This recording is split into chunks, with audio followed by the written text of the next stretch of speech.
Feedback from the abyss.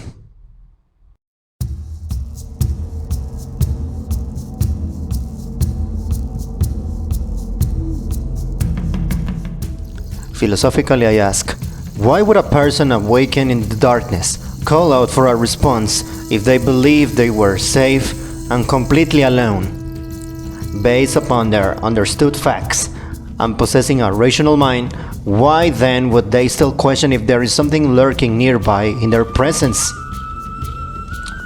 What would prompt a baseless solicitation for feedback from the void?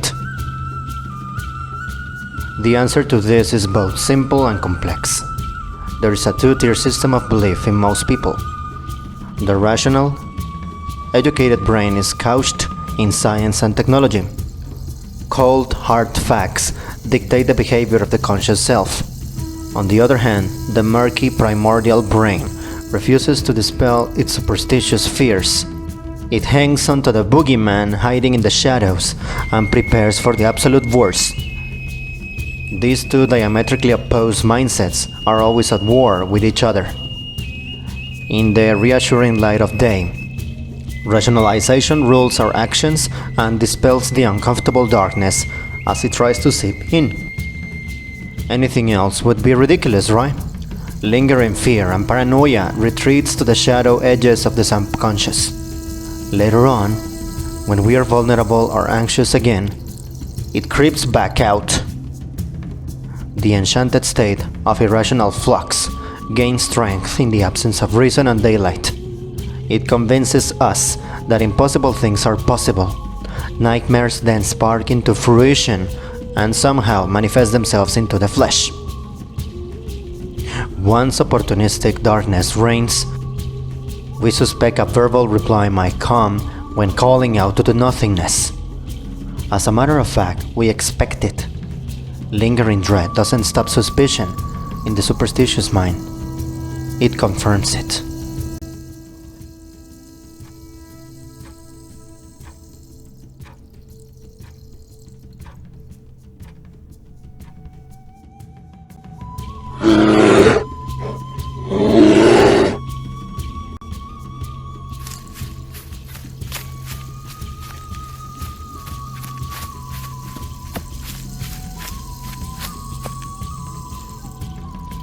I received such unwanted feedback not that long ago, and if I'm being completely candid, I'll never be the same again. I'd heard strange and unfamiliar ruminations outside as I tried to sleep for several nights in a row. It wasn't a neighbor's dog or a known nocturnal wildlife wandering my backyard. When I couldn't place the large aggressive sounding animal, I knew what it wasn't. It would have been a huge relief if it was only a bear. From the heavy football, it sounded to be at least as large as a rain's largest predator, but the primal growls of Ursus americanus are well documented. This definitely wasn't that.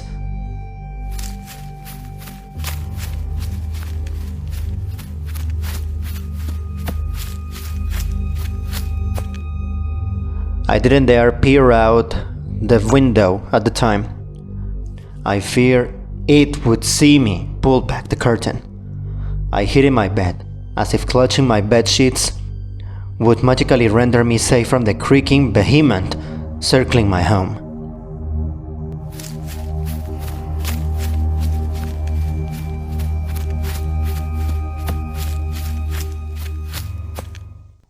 Was it patrolling the area, marking its territory? Or was it seeking a way into my unfortified home? None of those possibilities appeal to me. They say doors and windows are only meant to keep our honest folk. They say doors and windows are only meant to keep out honest folk. This wasn't a human being, and I had significant doubts if it was a natural biological animal of any known zoological species. Remember my initial essay about how the human imagination is very fruitful in the absence of light and logic? In the heat of the heart-pounding experience, I was fresh out of both reality-based weapons.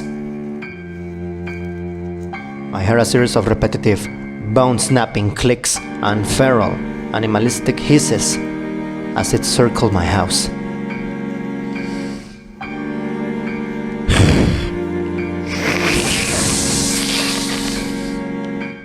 I tried to ignore the distressing joint flexing sound for the first couple nights, but you can only live in denial for so long.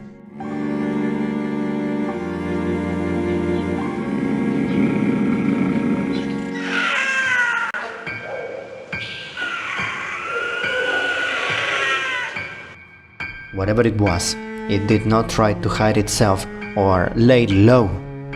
That was telling in itself.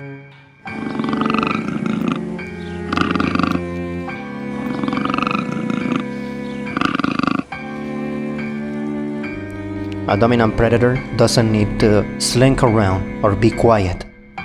It was obvious I was dealing with an alpha. What wasn't obvious was what sort of diabolical monster lumbers around while making snapping bones noise.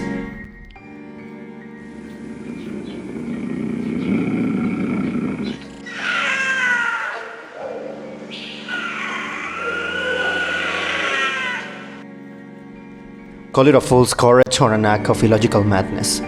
I propelled myself out of bed to gaze upon the unknown entity stalking my property. Right then and there, I knew it wasn't of this earth, and no amount of scientific hand-wringing was going to change that.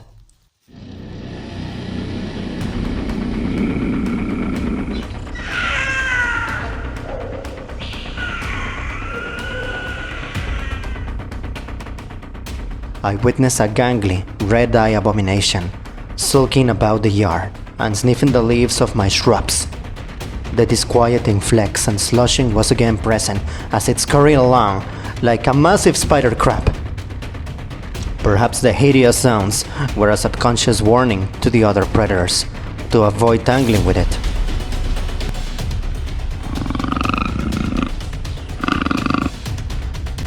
My skin tingled seeing the cryptid nightmare. It crept close to the ground while raising up occasionally, with an unnatural flexibility which defied mammalian anatomy. My eyes widened in expanding disbelief as this alien-looking creature prowled around and haunted the night. What did it want and where did it come from? I dare not make a peep from my voyeuristic vantage point, lest I draw its creepy gaze up toward me.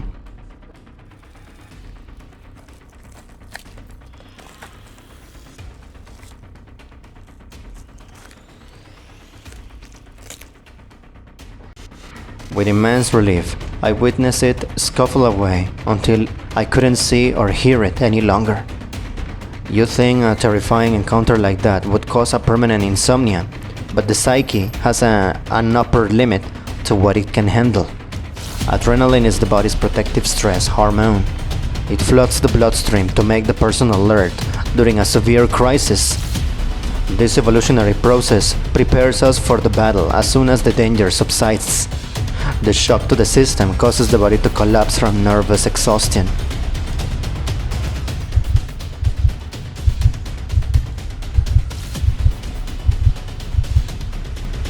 That's precisely what happened to me. I fell asleep and my subconscious was hard at work convincing me the entire thing was merely a maddening dream. I wasn't able to process that level of impossible any longer, so similar to a protection value or safety fuse. My brain just shut off.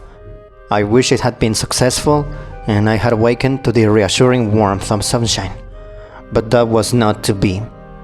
I don't know how long I remain unconscious. I don't know how long I remain in unconscious peace. But eventually, that had to end, I suppose. I couldn't ignore the gut-wrenching racket any longer. The snapping bones was back and echoed close by. Too close!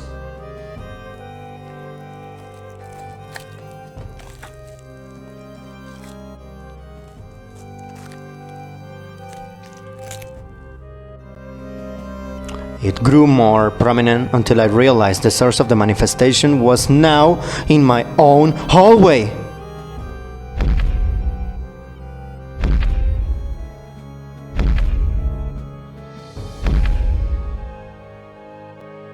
That's something I'll never forget. I felt its slithering, serpentine appendages shake my hardwood floor.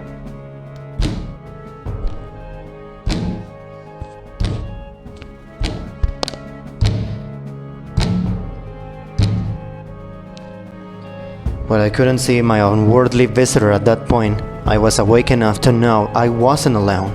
An acrid, unfamiliar scent filled the air of my bedroom to confirm its proximity.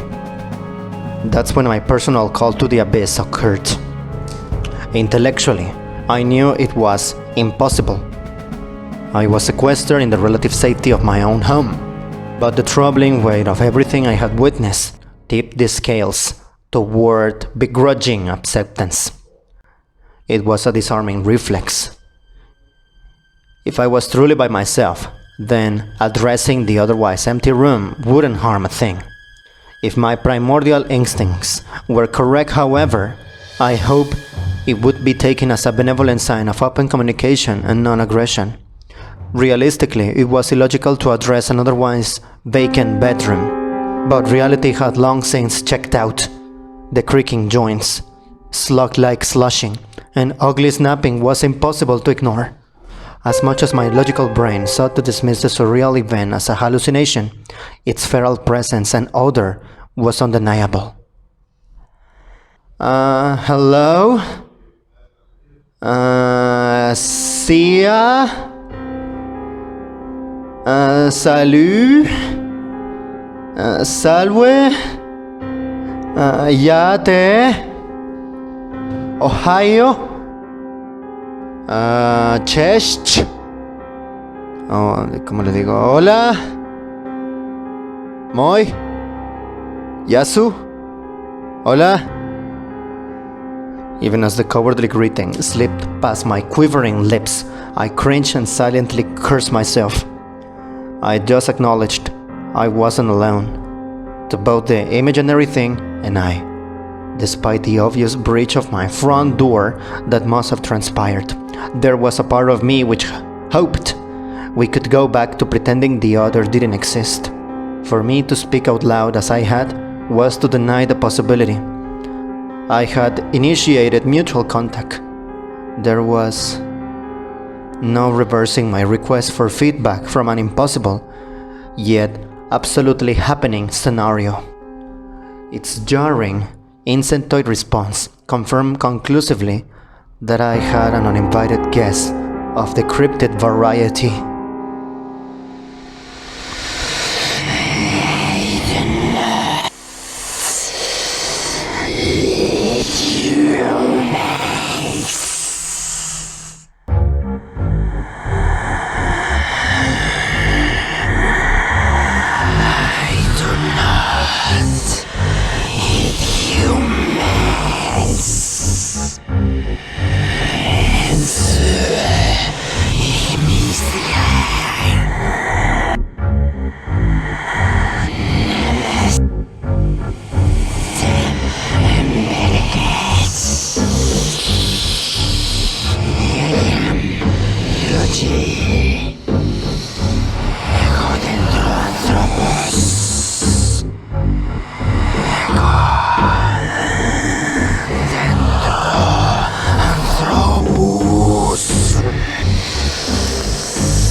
For the briefest of moments, my mind-numbing apprehension dissipated.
For the briefest of moments, my mind-numbing apprehension dissipated. It slowly added after an unnaturally long delay. Any level of temporary relief I felt from the hair-raising encounter spiked back immediately to maximum terror after its clarification to the sentence. Its luminescent eyes bore through the darkness like two unnaturally tinted flashlights. I thought my vision finally adjusted to the darkness, but in truth, my eyelids have been tightly shut in a sanity protective stance. Cowards are gonna coward. I waited for more poorly timed follow-up communication. Apparently none was forthcoming. The next course of action fell to me. My mind raced with providing an inappropriate yet de-escalating response. I realized that the mortifying invader and I were in a sensitive negotiation of sorts. Without clarifying the details, I was bargaining for my life. A good negotiator asks the right questions and determines what the other party desires. What is it you want? Ty Ellis. Czego chcesz? Mia Cars. ¿Qué es lo que quieres? Mitas in a halwat. I stammered unconvincingly. Any pretense of me being fully confident of a mutually beneficial outcome was non-existent. It was obviously for a country mile that ours was an uneven stalemate. My gangly guest was waiting for me to offer some gesture of respect or goodwill. Asking about the source of its grievance was apparently the right thing to do. It replied,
The snapping bone and creaking joint sound apparently escalated when the creature was angry or highly agitated.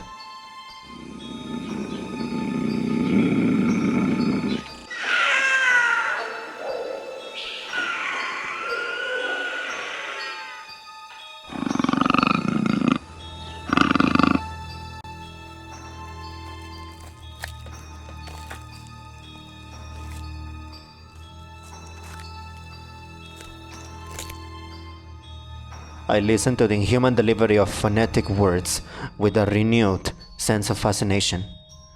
Witnessing its earlier facial scowl after sniffing my shrubs finally made sense. The simple act of spraying pesticides on my lawn and ornamental bushes was the principal source of its displeasure. Perhaps it was a herbivore, and my routine, properly maintenance, ruined its grazing. Either that, or it consumed the pests themselves that my poisons eliminated. Um, Either way, its reasons were its own. I didn't have to know the specific details in order to put an end to the terse conflict. I immediately offer an enthusiastic and clear answer. Oh, mierda. Ahora en qué idioma le hablo. Espera. Vata. Wait. Aspetta. Chotomate.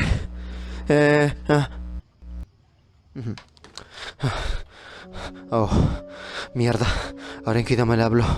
Espera. Espera.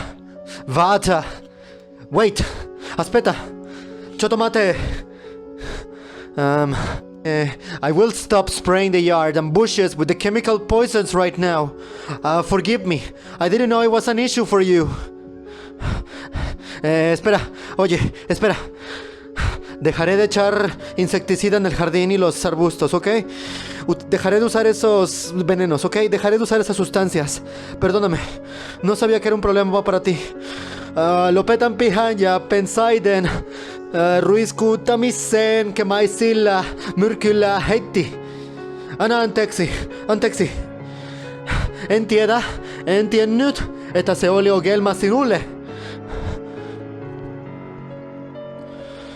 Maldición. Scheiße. Me va a dar dolor de cabeza para verme que quiero. Curva perkele. I'm sorry. Asana abahagyam az udvar és vakram permetesest a vegyeseres mergekel. Bocsáss meg nekem, nem tudtam, hogy ez neked gondot okoz. Natychmiast przestrzane.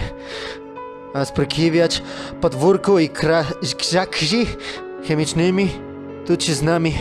Przepraszam. Nie wiem, że to dla ciebie problem. Oh my god. Oh damn it. Was that Greek I heard? Oh no. Θα σταματήσω να ψεκάζω την αυλή και τους θαμούνους με τα χημικά δηλητηρία τώρα εμέσως. Συγγνώμη. Δεν ξέρω αυτό είναι προβλήματα σου για σένα. I'm sorry. Συγγνώμη. Entschuldige. Gomenasai. I'm sorry.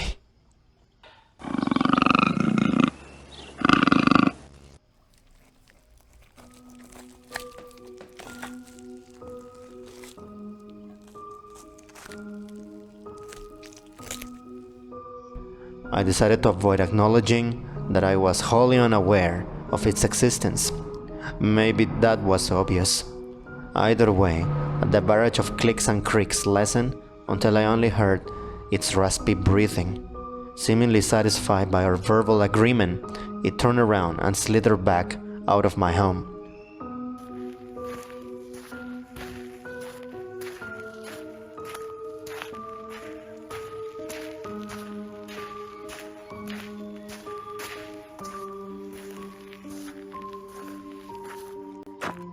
I didn't bother to watch through my window to determine which way it crept into the darkness. It's out there, and it can come back at the drop of a hat. That's all that really matters. Reality, logic, and scientific facts. Be damned. I know the truth. My symbiotic relationship, unconditional truce with a pesticide-hating cryptid began with an illogical but necessary call into the void.